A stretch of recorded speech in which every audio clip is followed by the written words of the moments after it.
When we talk about truth and untruth,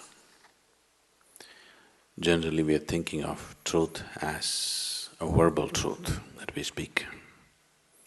Oh, I spoke the truth, or I spoke a lie. These verbal truths or verbal untruth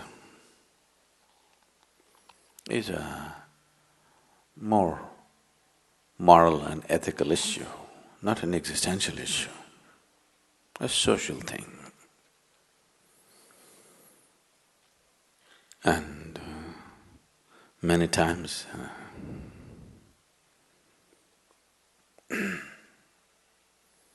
you know,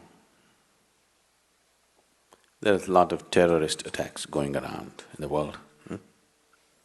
You just had one, we've had plenty back home. A hall like this is a terrorist paradise. People packed up like this in one place, they can have maximum impact. It's a good place.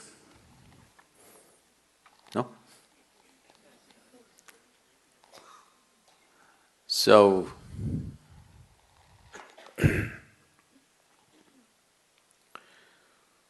when I was coming just now, I met a terrorist. Because everything is quiet here, he didn't know whether the people inside or not. He's trapped up. He asked, "Are there people inside?" Do you want me to tell him the truth or untruth? Huh? You want me to speak the truth or untruth? What kind of people are you? So, what is truth? What is untruth? It is not in the words that you speak. It is in the way you hold the life within you.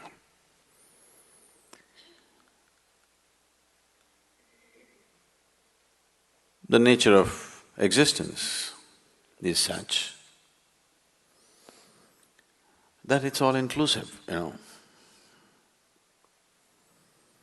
You know the 10 horrible people in this class who don't believe in God. But when the sun comes up in the morning, you'll have 10 black spots falling on them. Believers have such hopes. No, when sun comes up in the morning, it lights up everybody, isn't it? What nonsense you believe in or what nonsense you disbelieve in, it doesn't matter, it just lights up everybody. Whoever opens his eyes, for him there is light to see. Who you are, what you're thinking, what you're doing, are you this or that, it doesn't discriminate.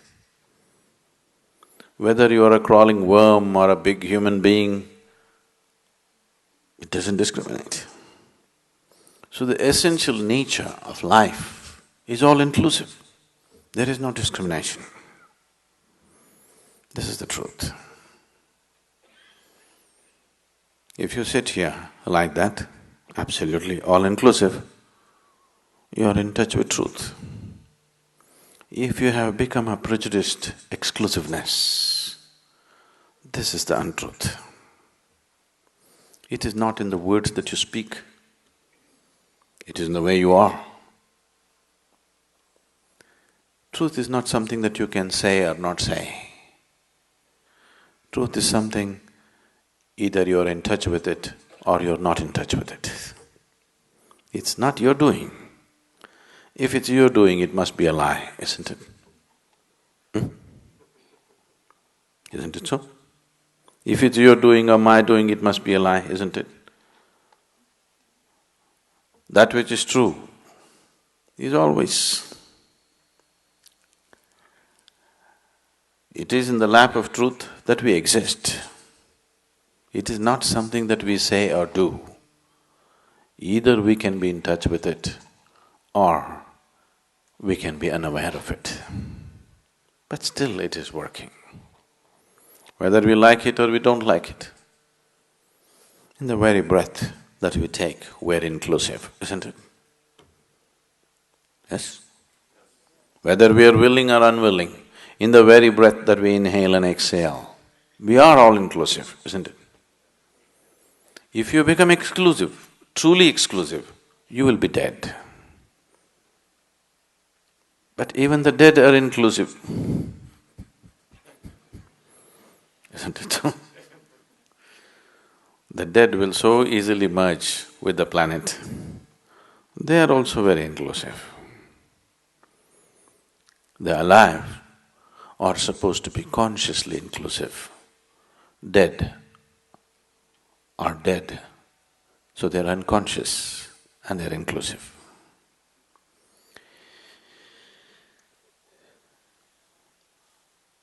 The litmus test for you, whether you're in touch with truth or not, is just this. If there is any kind of suffering in you right now, you're not in touch with truth. If you're in touch with truth, there can be no suffering in you. It's as simple as that. How deep your suffering is shows how far away from truth you are right now. There are many ways to approach this. We have been trying to open up doors in the last few days. Whatever we have been doing here, I've been repeatedly saying this is not a teaching, this is just a method. Now seeing that my responsibility is limitless, is not a teaching, it's just a method. If you see that, if you become aware of that, slowly you become all-inclusive, just the way life is.